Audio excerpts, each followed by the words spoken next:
I ended up getting hit in the face. This Indianapolis lady is so afraid of her Uber driver, she asked us to hide her identity. It's so bad, she called police. Should this guy be on the road? I don't think so, no. 2 weeks ago, she and friends called for an Uber to pick them up in Broad Ripple. They were late getting out to the car and changed the drop-off location from her apartment to a grocery store across the street. The ride did not end well.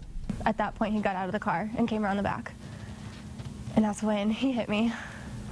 Is there any reason in the world that anyone should strike a lady or a man in the back of a vehicle who's providing a vehicle service? No, I don't think so. Uber drivers are like cabbies. They transport people here and there, but don't face the same regulations, even though they provide a similar service. The city of Indianapolis not only licenses taxi companies, but also the drivers, and requires their vehicles to pass inspections.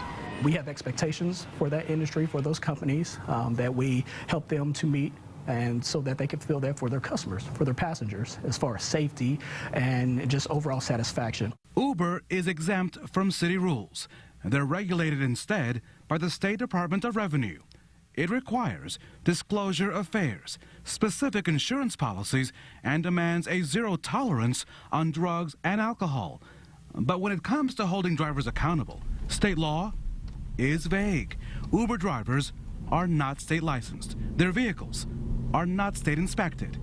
And there is no requirement for vehicles to display where or how you can file a complaint. No, there is no formal complaint process with the Department of Revenue. If we received a consumer complaint, we'd refer that to the Office of the Attorney General. I rode the whole way home with the window rolled down so I could breathe. Jonathan Keller is a severe asthmatic. On his way home, he complained about the cigarette smoke to his Uber driver. It was the most erratic situation I've ever been in my life. Were you afraid for your life?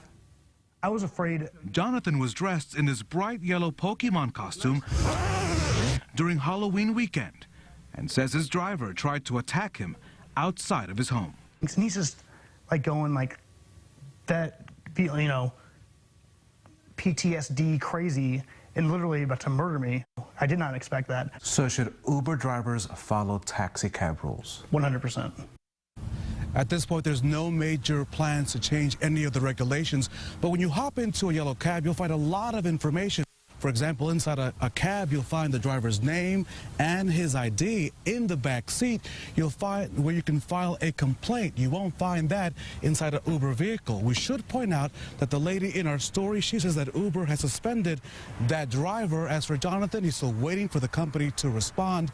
As for the drivers involved in those attacks, they have yet to call us back. So what happens if you find yourself in this kind of situation? I should point out that experts tell us that you should call 911 and you should file a police report. Uber suggests that you become very honest on their anonymous feedback, because they tell us that the feedback does matter and they really listen to that feedback. You could also file a complaint with the Attorney General's office by going to indianaconsumer.com. That is information that you will not find inside an Uber vehicle. That is the latest at 11. Rafael Sanchez, RTV6. Rafael, thank you. Right now, our conversation heads to social media, where we want to hear about your experiences with Uber. Reach out to us on Facebook or contact us through this story on the RTV6 app.